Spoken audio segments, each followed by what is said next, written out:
are doing handbrake turns. You also want to be in that car, didn't you? I did anyway. This is Eurovision 365. I am Podrick, and you are just awesome for pressing play. You are very welcome wherever you're watching this from, and regardless of whether you are a new or returning viewer, thanks so much for stopping by. Now we know all the 37 songs that we'll be performing in Malmo in May and a few weeks from now. Just a few. It's now tradition for this channel to focus on the top 10 or so favorites in the betting odds at least and answer the question, can they win? Before I go on any further, to clarify, the top 10 odds I am basing this on is the one that EurovisionWorld.com has combined and compiled for us all. Word of caution, my friends, because as with any betting odds, they do fluctuate. But at the time of recording, this nation and song is among the top 10 favourites to win. I've already covered Sweden, Switzerland, the Netherlands, and Belgium. Make sure to check those out as well, but not before the next country under the spotlight, and that country is Greece. Alada. What was that? Anyway, 1974 isn't just special to ABBA, who rose to fame following their win in the Brighton Dome. It's also special for Greece, who made their debut. Yes, 50 years ago, the lovely Marinella, who merrily sang her way through an upbeat and ethnic-inspired number with great gusto and much tambourine tapping, took to the stage and would begin a journey for her nation that would bring many ups and downs. I actually love Marinella's song. I think it's awesome.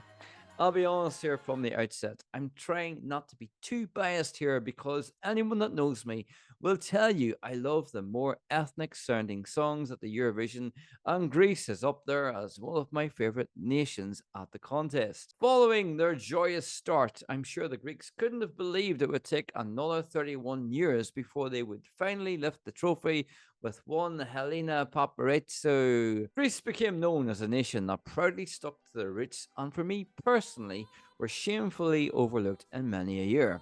Indeed, one could argue that some of their entries were superior to those in the top 5.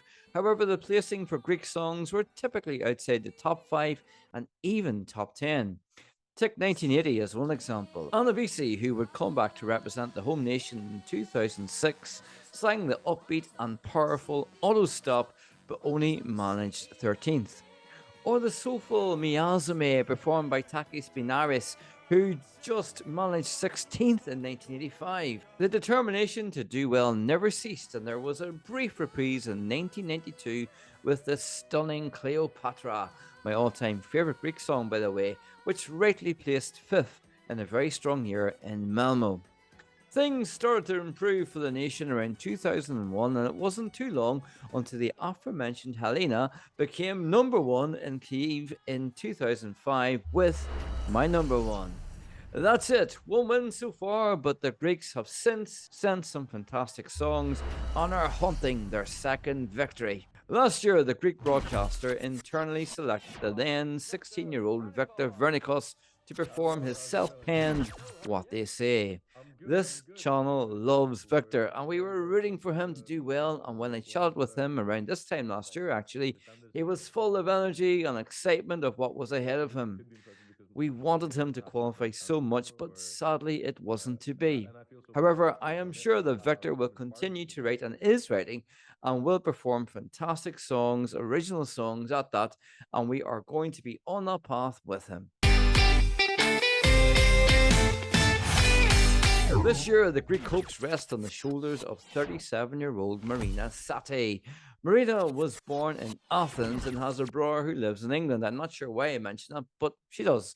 Marina is a proper musician, having been taught classical piano at a young age and was a member of the EBU's jazz orchestra. I love it when actual musicians get the opportunity to showcase their talent on the Eurovision stage. Marina is also no stranger to acting, and this is sure to come in handy when it comes to the performance of her song. That song being Zari. On the face of it, it's a lot of fun, but when one takes a closer look, it's about breaking the stereotypes of tourists about Greece and Greek cultures. So it has a lot of depth below the having a laugh surface. The song itself blends a mix of different musical Greek styles. somewhat of a traditional meets modern mix of sound. The video for the song showcases key Greek landmarks and its people, with Marina having the time of her life in the car doing handbrake turns. You also want to be in that car, didn't you? I did anyway. But what about the song then? Do we think it's original? Do I think it's original? Well, I think this song is most definitely original. I'm going to go out on a limb here and say there are similarities to this song and The Code, which at the time of recording is the front runner to win in Malmo. Before you start writing your comments about that, let me clarify. Calm yourselves. The music and style of Zari is nothing like The Code. However, Zari is a song that is constantly changing in rhythm, just like the Swiss entry, and Marina is certainly showcasing her vocal diversity on this very daring and courageous track, the same as Nemo. So what's going for it? Well, the originality is the main element going for it, and we also know that this performance would be completed with a single camera. You'd have to go back to the contests of the early 60s to find performances with just one camera, because, well, there only was one. Marina is also a huge factor in this song, and I think she is full of charisma. I think Zari is one of those songs that is going to be liked by many people, and I don't think it's a song that is polarizing. But what's going against it? Well, just as I say, it's not polarizing, it is quite high concept, and is a musical masterclass, I think, of bringing together a variety of sounds and making them sound great. However, as we saw with Blanca from Spain last year, it could be a bit too high concept for the casual viewer.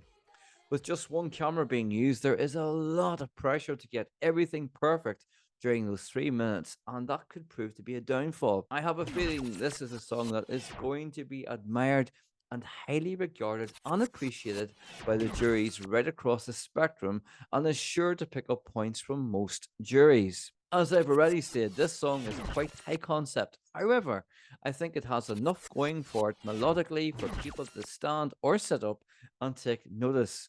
There's sure to be a lot of power in the vocal, and the single camera presentation is very likely to stand out amongst the crowd. Of course, the answer to if it's going to do well in the televote will be answered by the end of semi final 2, as the semi finals are 100% televote, of course. But I am confident that Greece will qualify even within that very tough semi final. So, after all that, it's now time for my personal verdict. Do I think Greece can win? I'm going to have to say yes. I say yes because ultimately Greece is bringing us something unique, which on the surface, as I've already said, is a lot of fun, but there is a lot of depth and meaning behind it. Marina Satti will be and already is a fantastic ambassador for her country, and it would be lovely to go back to Greece for what would be a very warm climate come May time. Even though I get sunburned very easily, I'm very happy to throw on an extra layer of sun cream and depart for Greece this time next year. But that's what I think. But now it's over to you. What do you think? Do you think this is Greece's year, or do you think maybe not? Let me know your thoughts on Greece's chances and the other nations at Eurovision 2024, and your comment could be included in a future video. So drop those comments in the comments below. Make sure to stop by next time when I continue on this journey around the top 10 favourites to win Eurovision 2024 and answering the question, can they? Anyway, thanks so much for watching this time, and I will see you next time. Bye bye.